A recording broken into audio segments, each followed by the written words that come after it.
I never thought the day my son remarried would turn into a nightmare. When I saw Alice, my wife, holding a serving tray, Victoria Sterling curled her lips and said, "One single drop of wine is enough to ruin this priceless carpet." Thomas, my son, stood beside her. He just smiled and said, "Mom, Dad, put on these aprons. You look more like staff than guests." I stood there frozen, outwardly calm. But deep inside, I knew one phone call would make all of them regret this moment. Before we go any further, take a second to subscribe to the channel and leave a comment telling me where you're listening from. I truly want to know where you are as you hear this story. And now, let me take you back to the unexpected moment that set everything in motion today. I stood there in silence watching Alice set the tray down. She tried to hold a smile, but the pain was clear in her eyes. The space around us felt frozen. Elegant guests, women in flowing gowns, men in expensive suits, laughed and chatted freely.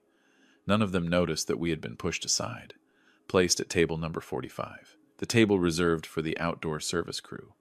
Our table sat between shrubs near the lake. The sunset in the distance was brilliant, yet it could not reach the dignity that was being quietly stripped away. I took a slow breath, forcing myself not to show my anger. Alice lowered her head, and in that moment I knew she could no longer stay calm under Victoria Sterling's attitude. All of this, over a single drop of wine, a tiny mark on a handmade carpet. Victoria scolded Alice as if she were a servant, not a guest. My chest tightened. Thomas stood right there, my own son. He said nothing to defend her. Instead, he smirked, handed me the apron they had prepared in advance, and said with a cold laugh, "Mom, Dad, put it on. You look more like servers than guests. Don't embarrass me in front of the Sterling family." I stared at the apron in my hands. Shame and pressure rose together. Alice quietly refused. She was too polite, too focused on keeping the peace. That was when I understood. This wasn't just a simple power play. It was a message. We see you as insignificant, and we want everyone to see it too. I knew it. Thomas and Chloe Sterling were mocking us, pointing out our middle-class background without saying it aloud. I looked around. Every eye was on us. No one stepped in. And then I realized their smiles were silent approval. Alice closed her eyes for a moment, trying to stay composed. But I knew she was fighting the weight of humiliation. I had always told her, we spent our lives building a family, raising our children, protecting our dignity. And now, all of that was being erased in minutes, in a place filled with luxury and polite laughter. Thomas wasn't finished. As Alice moved toward the table, Victoria even ordered her, "Go carry the appetizer trays. You're already standing around anyway. At least do something useful to make up for the cost of the reception." I heard every word, every sharp tone. This was no longer casual disrespect. It was planned, calculated, a performance meant to humiliate us in public. Alice hesitated. She only wanted peace for our son. I saw the worry in her eyes.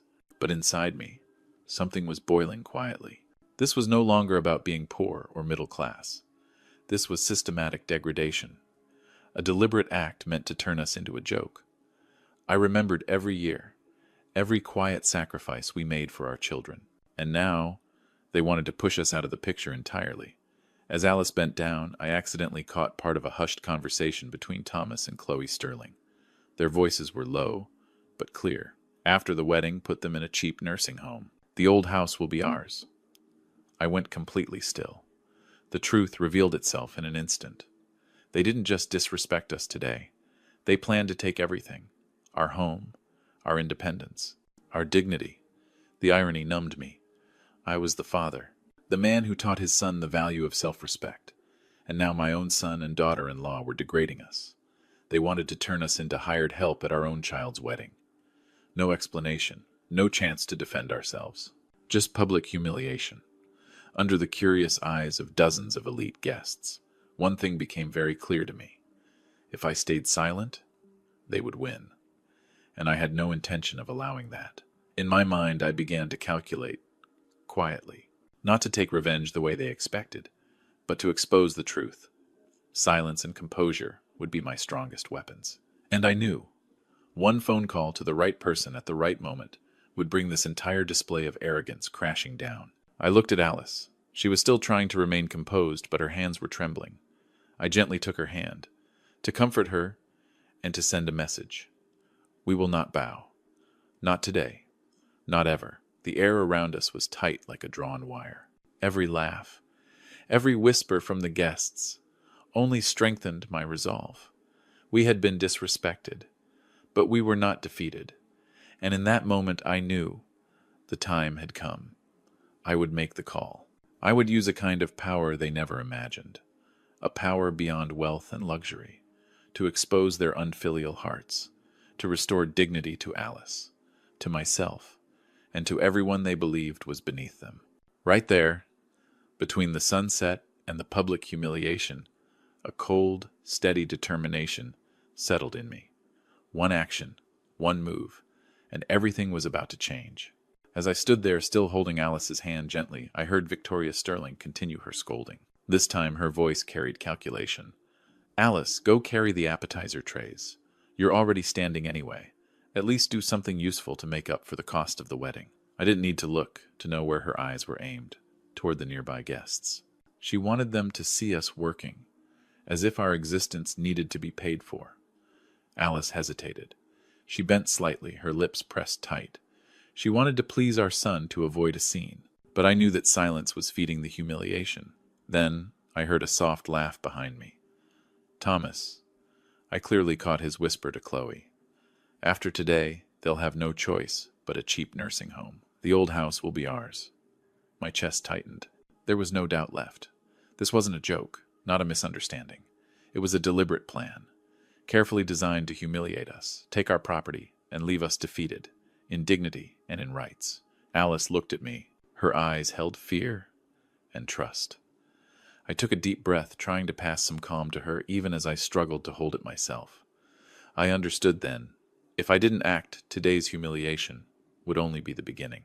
Not revenge through words or gestures, but through clarity and power they never expected. I began to observe everything around me. Every detail. Our table was hidden, yes, but it faced the main walkway where every guest had to pass. Every action, every word from Victoria and Thomas was fully exposed. They believed wealth and status protected them. They didn't realize their pride was the trap. One right move, and everything would reverse. Alice lifted the tray and took a few steps toward the food table. I gently placed my hand on her shoulder. "Stop." She looked at me, surprised and worried. I spoke quietly, steady. "We're not going to do what they want. We'll stand up, in our own way." She said nothing, but I saw a spark of resolve in her eyes. Then I overheard more of Thomas and Chloe's conversation, close enough to understand the full scheme. They were discussing how they would use today's wedding footage to collect proof of our so-called instability, then move us into a cheap nursing home. We would become a joke, not just to the guests, but to the family itself. Their cold calculation filled me with anger and clarity. I knew this plan would collapse if handled correctly. If I only stood there, they would win. So I chose silent, precise action. I took out my phone. My hand was steady. My heart was pounding. In my mind appeared the face of someone I had helped for more than 20 years. An old colleague, now a lawyer and financial advisor. A man with the authority to turn today upside down. I didn't need revenge. I needed the truth exposed, and our dignity protected. As I prepared to dial, Alice looked at me, anxious, yet trusting. She knew I wasn't acting on impulse. I kept my breathing slow, focused. Every movement, every contemptuous glance, every quiet laugh from Victoria and Thomas. I noted them all. This was evidence, and I would use it. I scanned the entire scene, the lighting, the seating, the guests. It was all part of a calculated display, and at the same time, an opportunity. If I activated my quiet power at the right moment, our silence would become the perfect reversal. No one suspected that the calm, ordinary father they mocked held power they could never predict. I held the phone in my hand, tension mixed with a quiet satisfaction. I realized something then. Our patience all these years, our fairness, our restraint, our silence, had become our greatest weapon. Alice stood beside me, head slightly lowered as if complying. But I knew she understood. In this moment, we were no longer beneath anyone. That patience, that caution, would make every move by Victoria Thomas and Chloe backfire. They were using the wedding to display dominance. They didn't know I held the card that could overturn everything. One decision, one phone call, not through shouting, not through confrontation, but through power built from a lifetime of experience, knowledge, and resolve. And in that brief moment, as Alice set the tray down, I looked around at the guests, at every face, and I knew this deliberate misunderstanding, this public humiliation they believed would break us, was only the first step toward exposure, toward justice, toward a power they never imagined. My heartbeat stayed steady, but everything was ready. I wasn't just witnessing the moment. I was controlling the entire game, in silence. I slipped my hand into my jacket pocket and quietly took out my phone. Alice stood beside me, slightly surprised, but she didn't ask anything. She knew me well. I've always moved in silence, step by step, not for revenge, but to protect dignity. My hand didn't shake. Inside, anger and resolve blended into a steady, controlled rhythm. I dialed a man I had helped for more than 20 years. Someone almost no one at this party knew, yet someone who held enough power to change everything. The call connected. My voice stayed calm, cold. I need you to act immediately, not for money, but for justice. In that instant, I saw Alice's eyes brighten, a quiet relief, as if she knew I was about to restore what belonged to us, in a way no one expected. I heard his breath on the other end. Then he said, "I understand. You want all funding tied to the Hamptons estate suspended right now." "Correct," I nodded, even though he couldn't see me. My voice was slow and steady. "Exactly. And make it public. They need to see who truly holds control." That was when a truth Victoria, Chloe, and Thomas never imagined became clear, even to me. I wasn't poor, not the way they believed. I owned the core material technology patents the Sterling Corporation had been using without permission for years.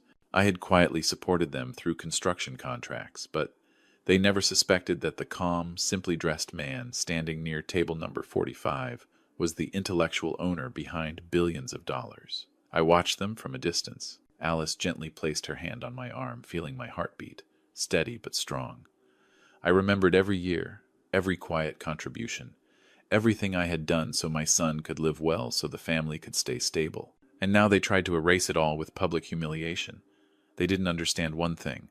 Power doesn't live in carpets or expensive dresses. It lives in what you build, silently, over a lifetime. I pressed another key, instructing the immediate suspension of all financial transactions tied to the estate. My lawyer and advisor confirmed it.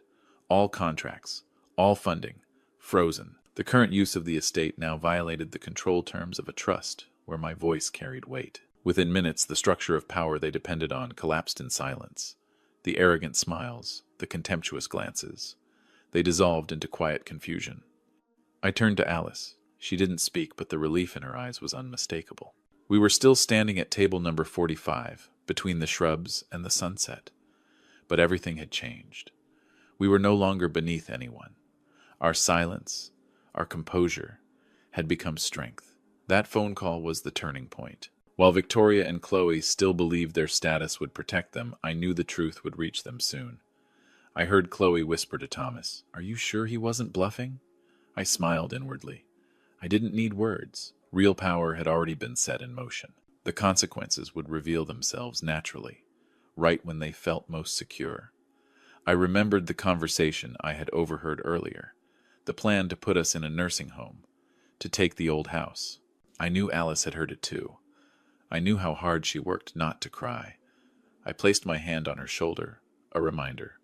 We would not be broken. Everything they had done would be exposed, not through shouting, but through legal and financial authority they could not control. I looked around. Guests were beginning to whisper, eyes turned toward us. But this time I felt no shame, only anticipation, curiosity. I knew it would be only minutes before the humiliation in the scheme would be completely reversed. Alice stood beside me, silent. Her hand tightened around mine, sharing strength and resolve, and then I felt it clearly. What began today as public degradation would not end in disgrace. It would become a turning point, the moment our long-held silent power was finally revealed. None of them, not Thomas, not Chloe, not Victoria, could have predicted that the man they dismissed held decisive authority, enough to freeze assets, suspend estate rights, and make them pay for arrogance and unfilial betrayal. I stood there, phone still in my hand, breathing steady. I looked at Alice.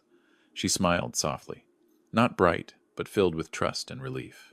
I knew this call, this single decision, was not just a clever response.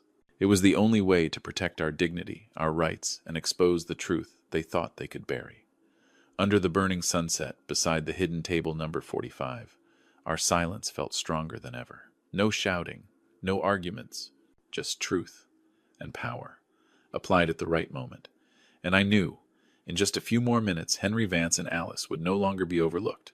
We would be the ones, quietly, firmly, controlling the game. I lowered the phone. My breathing stayed steady, but my chest felt tight. In just a few minutes, the power I had held in silence began to surface. Everything still looked the same. Sunlight filtering through the trees, soft music floating in the background, guests in tailored suits and elegant gowns smiling and chatting. But the air had shifted, quietly and decisively. I caught the first hint of worry in Victoria's eyes, the hesitation in Chloe's movements.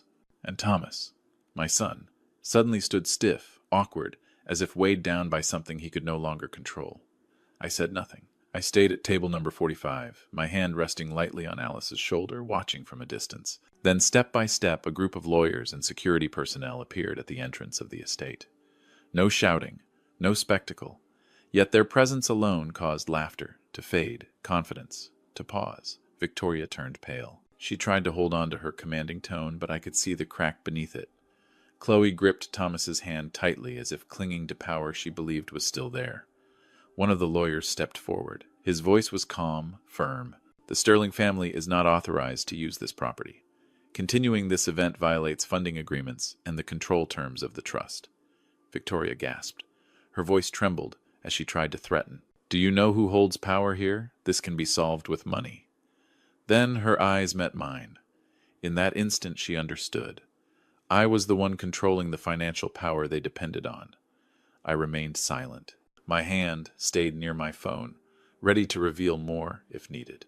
Chloe stepped toward me, forcing strength into her voice. You can't do this. I looked at her calmly, my eyes steady, cold. I didn't need explanations. I didn't need arguments. Power lives in preparation, in knowledge others never suspect. And I had used it at the right moment. Alice stood beside me, her head slightly lowered, but there was new confidence in her eyes. She knew their arrangement was falling apart. Then I reached into my jacket and took out a small USB drive, connecting it to my phone. A recording played through the space. Thomas's voice. My son's voice. Whispering with Chloe about putting us in a cheap nursing home. About taking the old house. The room fell silent. The background music seemed to disappear. Victoria, Chloe, and Thomas stared at each other. Panic written plainly across their faces. The guests who once smiled with quiet contempt now turned to look stunned. No laughter, no confidence, only silence. A kind of power far stronger than wealth or status. There was no shouting, no dramatic display. Truth and authority were enough to collapse every plan they had built. Victoria stepped forward, her voice shaking. You can't. I stood still, my voice calm, measured. This was prepared long ago. Power doesn't come from dresses or carpets. It comes from who controls the truth and the law. Chloe clutched Thomas's hand. Her words failed her. They knew it. Threats no longer worked. Money no longer mattered. Everything had reversed. Guests began whispering, reacting to the recording. Some looked shocked. Others quietly impressed. Thomas lowered his head, finally realizing the game he thought would crush us had turned against him. I said nothing more. I simply held Alice's hand, standing firm, calm, at the center of a silent storm. I saw regret in Victoria's eyes, tension and helplessness in Chloe's movements, and Thomas at last facing what he had done, not through revenge, but through quiet power they never imagined I held. The lavish wedding, the place they believed they could humiliate and control us, had become a scene of complete reversal. Alice smiled softly, not brightly, but with meaning. She knew that in this moment we were no longer diminished. We had revealed the truth, protected our dignity and our rights, and proved something they never understood. Silence, preparation, composure. These can be stronger than any title or fortune. I looked around, feeling my heartbeat settle. The public humiliation, the calculated scheme, all undone, in minutes. No shouting, no chaos, just truth and power, changing everything. The celebration they thought they controlled collapsed quietly, and we, Alice and I, remained standing, calm, unshaken, and undeniably powerful. After the recording played, the reception was no longer Victoria's or Chloe's. There was no mocking laughter, no pride from people who once believed they could control everything. Every gaze turned toward them now, not with respect, but with shock, and in some faces quiet anger from guests who had witnessed how we were humiliated. I held Alice's hand, feeling calm spread between us. Victoria and Chloe unraveled. Victoria tried to shout threats, but no one listened. They finally understood that the power they thought they owned, money, status, control of the estate, now rested with me. Thomas stood frozen. Regret filled his eyes. He seemed to realize that his actions had only exposed him, in front of family and guests alike. I didn't scold. I didn't raise my voice. I simply looked at them, calm and cold. There was no need to cancel the wedding, no need for spectacle. One correct decision was enough. Suspend the right to use the estate, expose the betrayal, protect our rights, and everything collapsed on its own. The wedding continued, but without sterling luxury. Staff were pulled back. Lawyers and security took control. Thomas and Chloe were forced to finish the event in tension and shortage. Guests began to leave. The excitement was gone. So was the praise. I looked at Alice. In her eyes, I saw quiet joy. She knew we had preserved our dignity. And more than that, we had proven something important. Kindness, patience, composure. These are real strength. I smiled softly, not because I had won, but because fairness had arrived naturally, without cruelty, without excess. As the reception wound down, Alice and I prepared to leave. We walked slowly. Our old car waited near the exit. Our heartbeats were steady. I glanced back at the estate. The place that had become a stage for humiliation now stood silent. No shouting, no chaos. Only the quiet awareness that true power doesn't come from money or appearances, but from preparation, understanding, and dignity. Before leaving, I signed over the entire royalty compensation, the portion under my authority, to a scholarship fund for children of working families. Alice stood beside me, smiling quietly. She knew this wasn't just fairness. It was planting kindness, creating real value for those who truly needed it. We carried no hatred. We sought no extreme revenge. We simply did what was right, the way we had believed in our entire lives. On the drive out of the Hamptons, sunset light poured through the windshield. I thought about my son. Thomas had made a serious mistake, but his regret, I hoped it would become his lesson. No punishment was needed, no yelling, just letting him face the natural consequences of arrogance and betrayal. I wanted him to learn the value of family, of dignity, of kindness. Alice sat beside me holding my hand. She didn't say much, but her eyes were full of understanding. I smiled softly. After all the humiliation, the schemes, the calculations, we were still standing. We had protected our dignity, secured our rights, and planted kindness where it mattered. When we arrived home, I rested my hand on the door and took a deep breath. Everything today, the shock of seeing Alice scolded the deliberate plan to humiliate us, and finally the power set in motion by one call, had led to an ending that was both fair and humane. I looked at Alice. She smiled gently. Peace settled in. We didn't need anyone's approval. Our dignity and kindness spoke for themselves. I thought about the message I hoped my son, my daughter-in-law, and anyone hearing this story would understand. A person's value is not in the suit they wear or the family they marry into. It's in the kindness they cultivate over a lifetime.